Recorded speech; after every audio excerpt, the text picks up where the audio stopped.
അധ്യായം 13.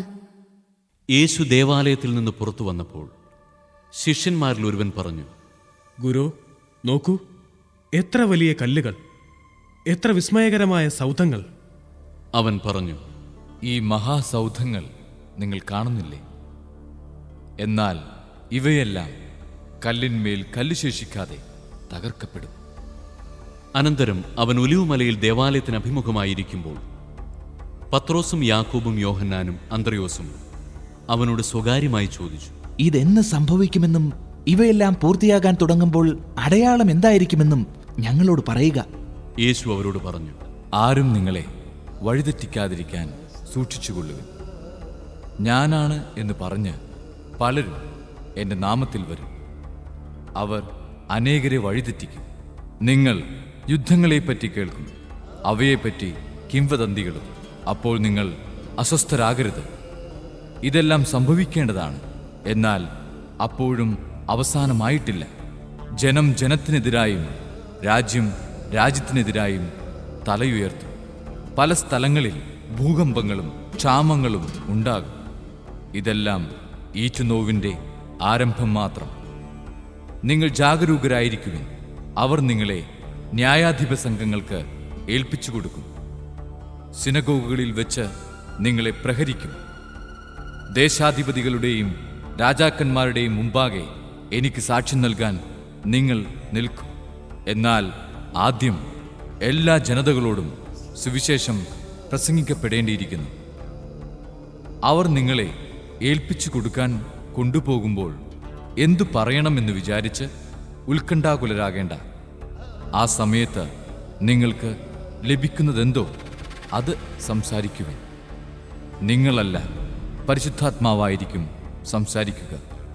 സഹോദരൻ സഹോദരനെയും പിതാവ് പുത്രനെയും മരണത്തിന് ഏൽപ്പിച്ചു കൊടുക്കും. മക്കൾ മാതാപിതാക്കന്മാരെ എതിർക്കുകയും അവരെ വധിക്കുകയും ചെയ്യും. എൻ്റെ നാമത്തെ പ്രതി നിങ്ങളെ എല്ലാവരും ദ്വേഷിക്കും. അവസാനം വരെ സഹിച്ചു നിൽക്കുന്നവൻ രക്ഷ പ്രാപിക്കും. വിനാശത്തിൻ്റെ അശുദ്ധ ലക്ഷണം നിൽക്കരുതാത്തിടത്ത് നിൽക്കുന്നത് നിങ്ങൾ കാണുമ്പോൾ വായിക്കുന്നവൻ ഗ്രഹിച്ചുകൊള്ളട്ടെ. യൂദയായിലുള്ളവർ പർവ്വതങ്ങളിലേക്ക് പലായനം ചെയ്യട്ടെ. പുരമുകളിലായിരിക്കുന്നവൻ താഴെ ഇറങ്ങുകയോ വീട്ടിൽ നിന്ന് എന്തെങ്കിലും എടുക്കാൻ അകത്ത് പ്രവേശിക്കുകയോ വരുത്. വയലിലായിരിക്കുന്നവൻ മേലങ്കി എടുക്കാൻ പിന്തിരിയരുത്. ആ ദിവസങ്ങളിൽ ഗർഭിണികൾക്കും മുലയൂട്ടുന്നവർക്കും ദുരിതം. ഇത് ശീതകാലത്ത് സംഭവിക്കാതിരിക്കാൻ പ്രാർത്ഥിക്കുവിൻ. ദൈവത്തിൻ്റെ സൃഷ്ടികർമ്മത്തിൻ്റെ ആരംഭം മുതൽ ഇന്നുവരെ ഉണ്ടായിട്ടില്ലാത്തതും ഇനിയൊരിക്കലും ഉണ്ടാകാത്തതുമായ കഷ്ടതകൾ ആ ദിവസങ്ങളിൽ ഉണ്ടാകും. കർത്താവ് ആ ദിവസങ്ങൾ ചുരുക്കിയില്ലായിരുന്നെങ്കിൽ ഒരുവനും രക്ഷപ്പെടുകയില്ലായിരുന്നു. എന്നാൽ തെരഞ്ഞെടുക്കപ്പെട്ടവർക്കു വേണ്ടി അവിടുന്ന് ആ ദിവസങ്ങൾ ചുരുക്കി. ഇതാ ക്രിസ്തു ഇവിടെ, അതാ അവിടെ എന്ന് ആരെങ്കിലും പറഞ്ഞാൽ നിങ്ങൾ വിശ്വസിക്കരുത്. കാരണം കള്ളക്രിസ്തുമാരും വ്യാജപ്രവാചകന്മാരും പ്രത്യക്ഷപ്പെടും. സാധ്യമെങ്കിൽ തെരഞ്ഞെടുക്കപ്പെട്ടവരെ വഴിതെറ്റിക്കുന്നതിന് അടയാളങ്ങളും അത്ഭുതങ്ങളും അവർ പ്രവർത്തിക്കും.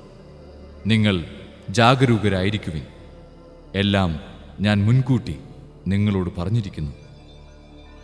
ആ പീഡനങ്ങൾക്ക് ശേഷമുള്ള ദിവസങ്ങളിൽ സൂര്യൻ ഇരുണ്ടുപോകും, ചന്ദ്രൻ പ്രകാശം തരുകയില്ല, നക്ഷത്രങ്ങൾ ആകാശത്തു നിന്ന് നിപതിക്കും, ആകാശശക്തികൾ ഇളകുകയും ചെയ്യും. അപ്പോൾ മനുഷ്യപുത്രൻ വലിയ ശക്തിയോടും മഹത്വത്തോടും കൂടെ മേഘങ്ങളിൽ വരുന്നത് അവർ കാണും. അപ്പോൾ അവൻ ദൂതന്മാരെ അയക്കും. അവർ ഭൂമിയുടെ അതിർത്തികൾ മുതൽ ആകാശത്തിൻ്റെ അതിർത്തികൾ വരെ 4 ദിക്കുകളിലും നിന്ന് അവൻ്റെ തെരഞ്ഞെടുക്കപ്പെട്ടവരെ ഒരുമിച്ച് കൂട്ടും. അത്തിമരത്തിൽ നിന്ന് പഠിക്കുവിൻ. അതിൻ്റെ കൊമ്പുകൾ ഇളതായി തളിർക്കുമ്പോൾ വേനൽക്കാലം അടുത്തിരിക്കുന്നുവെന്ന് നിങ്ങൾക്കറിയാം. അതുപോലെ തന്നെ ഇക്കാര്യങ്ങൾ സംഭവിക്കുന്നത് കാണുമ്പോൾ അവൻ സമീപത്ത് വാതിൽക്കൽ എത്തിയിരിക്കുന്നുവെന്ന് ഗ്രഹിച്ചുകൊള്ളുക. ഞാൻ സത്യമായി നിങ്ങളോട് പറയുന്നു, ഇവയെല്ലാം സംഭവിക്കുന്നതുവരെ ഈ തലമുറ കടന്നു പോവുകയില്ല. ആകാശവും ഭൂമിയും കടന്നുപോകും, എന്നാൽ എൻ്റെ വചനങ്ങൾ കടന്നു പോവുകയില്ല. എന്നാൽ ആ ദിവസത്തെക്കുറിച്ചോ ആ മണിക്കൂറിനെക്കുറിച്ചോ പിതാവിനല്ലാതെ മറ്റാർക്കും, സ്വർഗത്തിലുള്ള ദൂതന്മാർക്കോ പുത്രന് പോലുമോ അറിഞ്ഞുകൂടാ.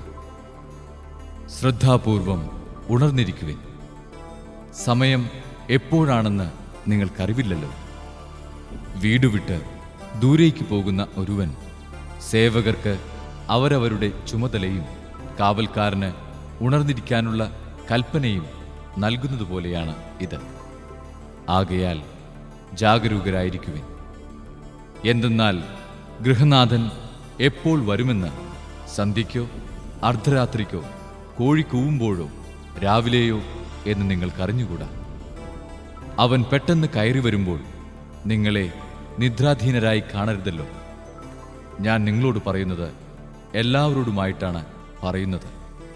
ജാഗരൂകരായിരിക്കുവിൻ.